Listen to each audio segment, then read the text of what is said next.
Hello guys and welcome back to HGS Media Plus TV. In today's viral video, a man has threatened to break up with his girlfriend after she emptied his refrigerator during her visit to his house. Guys, look at all of these things this girl took. Let us know what you think about this video in the comment section. If you were to be this guy, would you break up with your girlfriend? Too bad girl.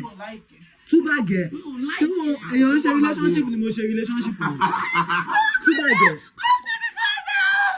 Too bad girl. Jẹun ló bad girl. No like it. No jai. Too bad girl. True.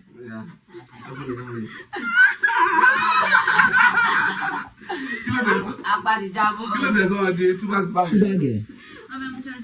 Charger mi ni mo ń wá tí mo fi rí gbogbo ẹ̀. So, ó tún mú charger mi náà.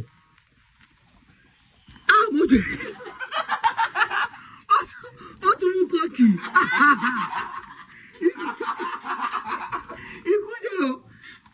Sandy. Wàhálà ẹ̀. Mo lè gbà kó wá sọ́dọ̀ mi bá mú chájà mi. Chájà mi ló mú. Ṣé o fẹ́ sọ pé ó dá chájà ẹ̀ mọ̀ ni? Chájà ẹ̀ lè gbà. Ó mú Sandy bullet coke. Wàlẹ̀ ṣe gbogbo wa tí máa gbọ́. Kí ni gbogbo gbà tí fún eléyìí tutù? Àwọn ilé mọ́ aṣọ pé àti Sunday tó ti dé ìbàdàn máa ti máa jí lẹ́ẹ̀kọ̀ọ̀kan fún báyìí. Bó ṣe jẹ́ nìyẹn. Sẹ́yìn bá mú un, Tó bá ti wá sọ́dọ̀ mi sí. Má kò tẹ̀ sọ̀rọ̀ lórí ẹ̀. Èdè ló máa lò ó kò sọ̀rọ̀ ìwé kìnnì. Sọ̀rọ̀ ìwé You kìnnì. cannot testify to it. Testify kìnnì.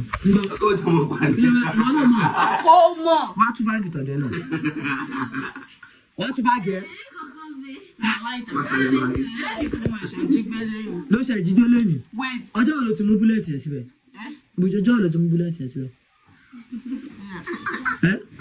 Àná mọ́ọ̀tì nǹkan. Ọ̀sàlẹ̀ ìjọ tó ra kí ní dé tí mo mú. Ọjọ́ wo ló ṣé o ṣe mú lọ́jọ́ tó fi ń kọ́ sán báyìí? Wàá dẹ́ ìfilẹ̀ kẹ́rin tó máa mú. Láì ṣe pàtí ló lọ tó fi ń dẹrù lónìí. Kí ni nǹkan predator nǹkan? Ìjọ tó mú ọkọ̀ máa ń jó àtọ́yọ̀ Friday.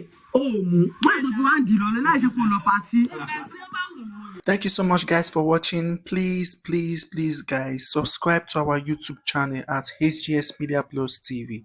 Thank you guys. See you in our next video.